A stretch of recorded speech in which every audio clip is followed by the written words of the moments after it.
perkenalkan nama saya Anissa Agustina, mahasiswa accounting D3KS1 BINUS Online dengan NIM 29027733330. Pada kesempatan kali ini saya akan menjelaskan tentang pertanyaan-pertanyaan pada forum sesi ketiga. Nah, yang pertama adalah jelaskan perbedaan utama antara applied research dan basic research dari sisi tujuan serta output. Nah, yang pertama adalah basic research, bertujuan untuk memperluas pemahaman teoritis tentang fenomena bisnis tanpa keharusan memiliki aplikasi langsung dalam konteks praktis. Penelitian jenis ini bersifat eksploratif dan sering dilakukan oleh institusi akademik atau pusat riset yang mengedepankan kontribusi terhadap ilmu pengetahuan secara umum. Nah, outputnya adalah hasil penemuan. Nah, contoh dari penelitian dasar ini tuh meliputi studi tentang perilaku konsumen dalam situasi ambiguitas, kemudian eksplorasi model motivasi kerja lintas budaya, kemudian ada juga teori-teori baru dalam pengambilan keputusan strategis. Nah, temuan-temuan ini mungkin belum bisa langsung diterapkan oleh pelaku bisnis, namun menjadi fondasi penting bagi pengembangan metode, kerangka kerja, dan pendekatan dalam penelitian terapan.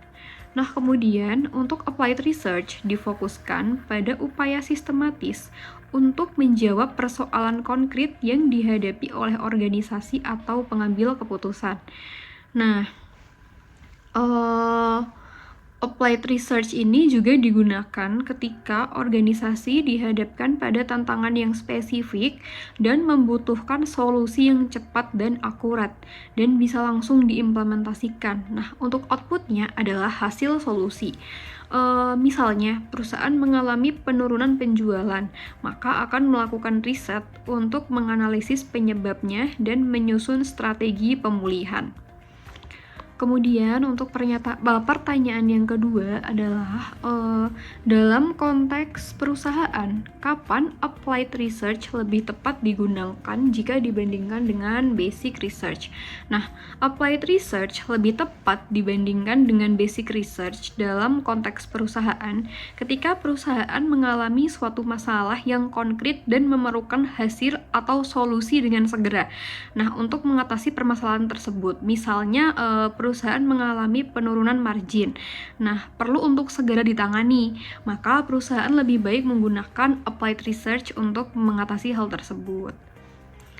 Kemudian, pertanyaan yang ketiga, berikan contoh penelitian akuntansi atau keuangan yang termasuk applied research. Contoh penelitian akuntansi yang termasuk applied research adalah pengaruh kebijakan diskon terhadap margin produk. Tujuannya adalah untuk menentukan diskon yang optimal untuk dilakukan terhadap margin produk. Jadi untuk menentukan berapa sih diskon yang optimal untuk dilakukan agar perusahaan tetap memiliki profit. Nah, metode yang dilakukan adalah dengan melakukan analisis terhadap biaya produksi per unit per satuan unit untuk menentukan HPP per satuan barang.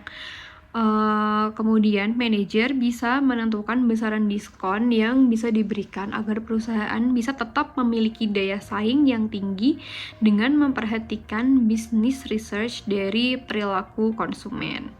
Kemudian yang keempat adalah berikan contoh penelitian yang termasuk basic research.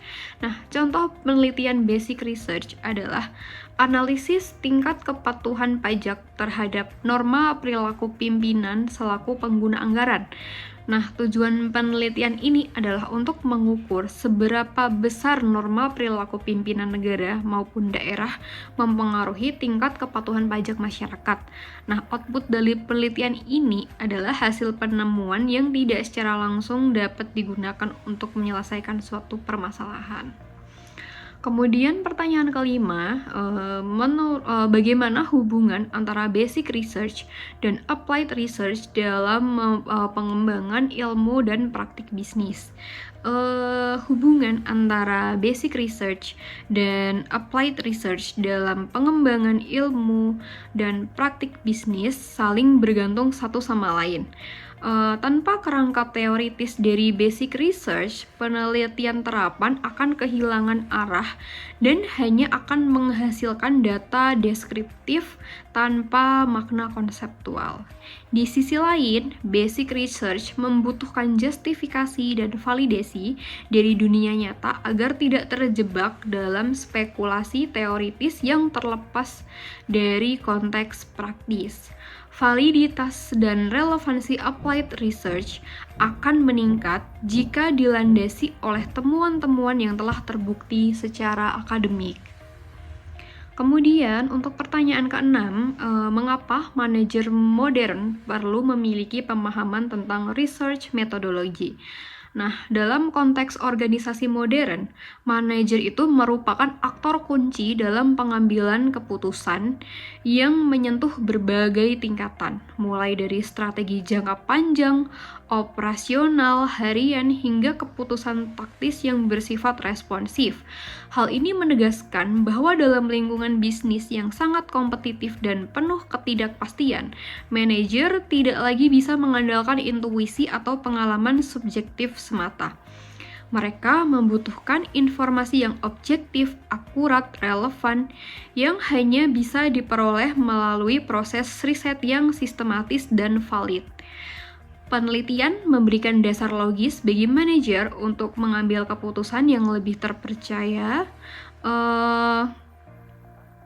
kemudian lebih terukur untuk mengurangi resiko kegagalan serta meningkatkan efektivitas kebijakan dan inisiatif bisnis.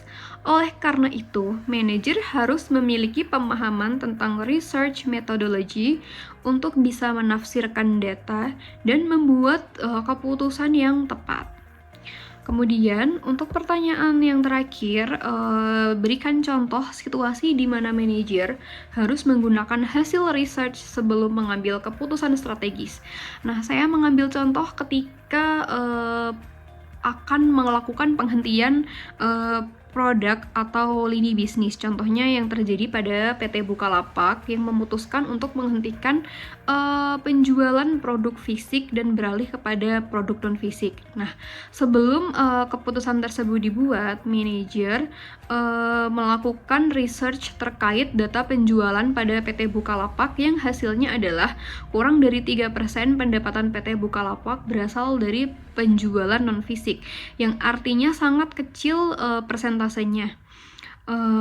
Maka dari itu, sebelum mengambil keputusan, manajer menggunakan hasil riset tersebut, dan manajer juga menggunakan data tersebut untuk menguji beberapa percobaan agar bisa menghasilkan EBITDA positif hingga akhirnya diputuskan untuk menghentikan penjualan produk fisik tersebut. Demikian dari saya. Terima kasih. Wassalamualaikum warahmatullahi wabarakatuh.